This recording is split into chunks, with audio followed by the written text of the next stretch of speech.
नमस्कार. काही लोक कोडिंग शिकतात आणि काही लोक कोडिंग पहिल्याच प्रयत्नात समजतात.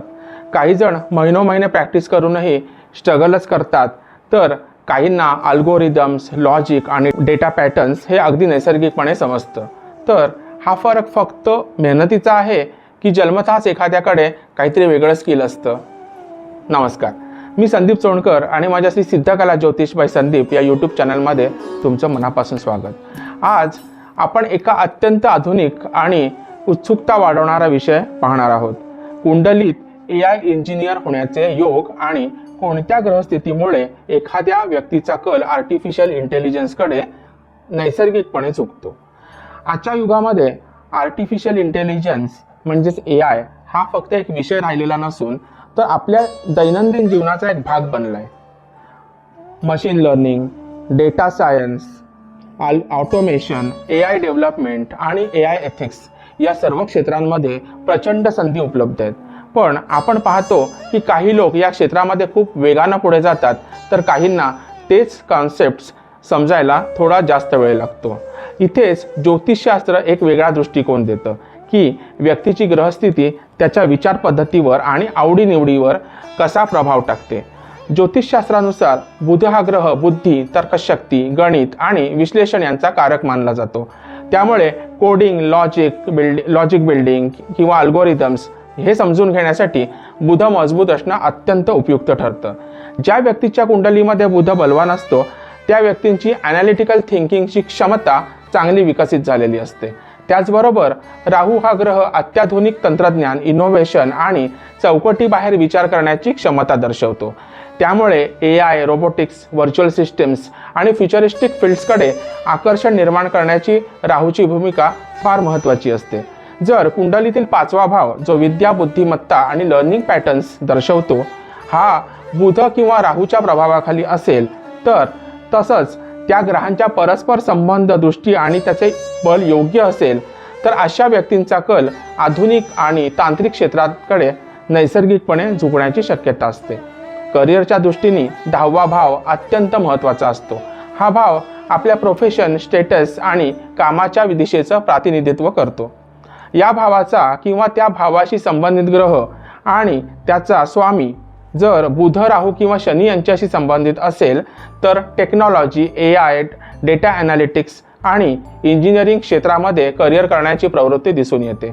शनी हा ग्रह डिसिप्लिन, स्ट्रक्चर आणि मोठ्या सिस्टीम्स हाताळायची क्षमता देतो, जे डेटा ड्रिव्हन आणि कॉम्प्लेक्स सिस्टीम्समध्ये खूप आवश्यक असतं. मंगळ हा ग्रह ॲक्शन, एक्झिक्युशन आणि प्रॉब्लेम सॉल्व्हिंगची क्षमता वाढवतो. त्यामुळे कोडिंग किंवा टेक्निकल इम्प्लिमेंटेशन यांच्यामध्ये जो सहाय्यक ठरतो. या सर्व ग्रहांचा संबंध असेल तर व्यक्तीला केवळ इंटरेस्टच नाही तर त्या क्षेत्रात टिकून राहण्याची आणि भरपूर प्रगती करण्याची क्षमता देखील मिळते. याशिवाय नक्षत्रांचा प्रभावसुद्धा सूक्ष्म पातळीवर महत्त्वाचा असतो.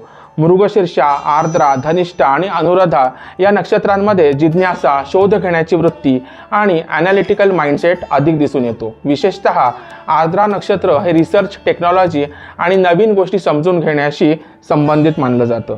रोहिणी नक्षत्र सर्जनशीलता आणि ग्रोथ दर्शवतं. त्यामुळे काही व्यक्ती टेक्निकल फील्डमध्ये क्रिएटिव्ह अप्रोच घेऊन काहीतरी वेगळं काम करून दाखवतात. अशा नक्षत्रांचा प्रभाव असलेल्या व्यक्तींमध्ये आधुनिक तांत्रिक क्षेत्रांमध्ये काहीतरी वेगळं करण्याची क्षमता विकसित होऊ शकते. AI आणि फ्युचरिस्टिक टेक्नॉलॉजी यांचा विचार केला तर एलॉन मस्क यांचं नाव नक्कीच समोर येतं. त्यांच्या जन्मवेळीची आणि पब्लिक डोमेनमध्ये उपलब्ध असलेल्या कुंडलीची माहिती पूर्णपणे ऑथेंटिक आहे की नाही याबाबतीत गॅरंटी नसल्यामुळे मी त्यांच्या कुंडलीचा आधार घेत नाही. पण उपलब्ध इन्फॉर्मेशनवरनं एक गोष्ट स्पष्ट दिसते की बुध, राहू, मंगळ आणि शनी या ग्रहांचा प्रभाव त्यांच्या विचारसरणीत ठळकपणे जाणवतो. बुध हा जो ॲनालिटिकल थिंकिंग आणि प्रॉब्लेम सॉल्व्हिंग क्षमता देतो. राहू भविष्याकडे पाहण्याची आणि पारंपरिक चौकटी मोडण्याची वृत्ती देतो. मंगळ एक्झिक्युशन आणि ॲक्शन देतो, तर शनी मोठ्या सिस्टीम्सवर काम करण्याची क्षमता आणि डिसिप्लिन देतो. या ग्रहांच्या एकत्रित प्रभावामुळे तांत्रिक क्षेत्रात इनोव्हेशन मोठ्या प्रमाणावर काम करण्याची क्षमता आणि फ्युचरिस्टिक दृष्टिकोन विकसित होण्याची प्रवृत्ती दिसून येते। विशेष म्हणजे अशा प्रकारचा बुध राहू शनी संबंध अनेक वेळा त्या व्यक्तीमध्ये दिसतो जे टेक्नॉलॉजी, रिसर्च किंवा डेटा ड्रिव्हन फील्ड्समध्ये काही ना काहीतरी वेगळं करण्याचा प्रयत्न करतात। त्यामुळे हे उदाहरण एक फक्त उदाहरण नसून एक ब्रॉडर पॅटर्न म्हणूनही आपण त्याच्याकडे पाहू शकतो। महत्त्वाचं म्हणजे नशीब हे दिशा दाखवतं, पण यश मिळवण्यासाठी प्रयत्न हे अगदी आवश्यक असतात। तुमच्या कुंडलीत योग्य योग असले तरी स्किल डेव्हलपमेंट, सतत शिकण्याची तयारी आणि प्रॅक्टिकल एक्सपिरियन्स याशिवाय कोणतंही क्षेत्र गाठणं शक्य नाही। हे विश्लेषण व्यापक अभ्यासावर आधारित आहे, त्यामुळे प्रत्येक व्यक्तीची कुंडली वेगळी असून त्याचे परिणामही वेगळे असू शकतात। जर तुम्हाला AI, कोडिंग किंवा डेटा सायन्स क्षेत्रामध्ये करिअर करायचं असेल किंवा त्याबद्दल विचार करत असाल तर तुमची वैयक्तिक कुंडली एखाद्या अनुभवी ज्योतिषाकडनं नक्कीच तपासून घ्या। त्याचबरोबर त्या क्षेत्रातील तांत्रिक तज्ज्ञांकडनं मार्गदर्शन घेणं देखील तितकंच आवश्यक ठरेल, कारण योग्य दिशा आणि योग्य स्किल यांचा समतोलच हा यश देतो।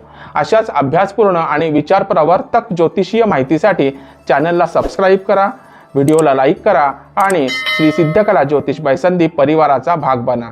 ग्रह दिशा दाखवतात, पण यश हे आपल्या प्रयत्न आणि कर्मानेच निश्चित होतं। धन्यवाद। जय ज्योतिष।